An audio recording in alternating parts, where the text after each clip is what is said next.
Po mga titos titas, time check 4:40 PM. Maulang hapon. Kagigising lang po ni Uli.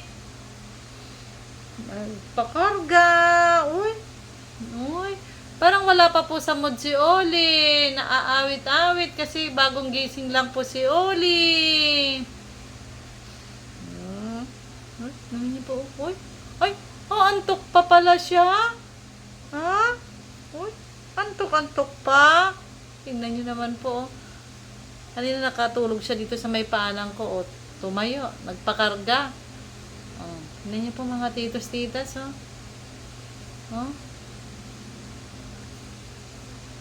Maulan pa rin hapon. Ano? Uy, antok pa rin ang Uli.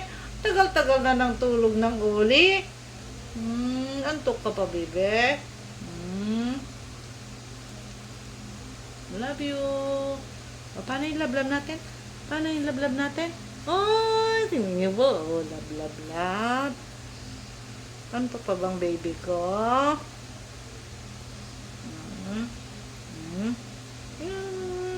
Bait niyan eh. Bait ka, no? Dapat love mo sina Shelly at Nala din, ano? Kasi ading-ading mo sila eh, ano? Kuya, ikaw. Thank you. I love you. Love mo sila, Kasi hanggang ngayon po mga titos-titas, pag nakikita pa rin niya sila Shelly at Nala, may konti pa siyang tumutulong laway. Ibig sabihin na-stress pa siya. Hindi pa siya, Pero hindi kagaya nung unang dating. Grabe, parang gripo yung bibig niya na tulo ng laway. Pero ngayon, konti-konti na lang. Kaya lagi ko sinasabi sa kanya na, love niya sina ading niya, ading Shelly, ading Nala. Diba? Dapat love mo sila kasi kuya ka. Kung ano yung pagmamahal mo kay Lexie, ganun din kina Shelly at Nala. Kasi ading mo sila, ha? Kuya ikaw, diba? Tignan niyo po mga titos-titos.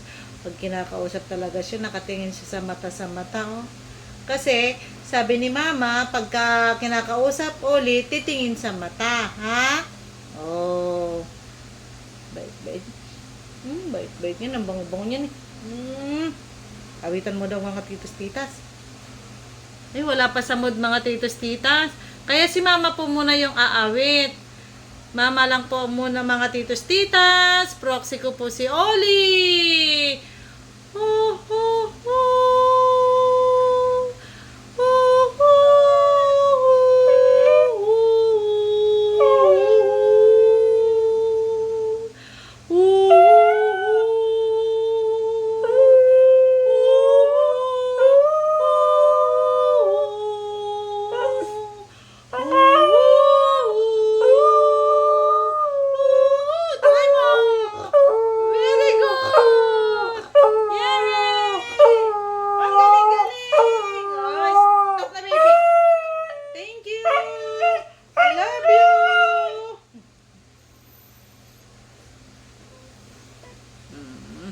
Bye-bye po mga titos-titas!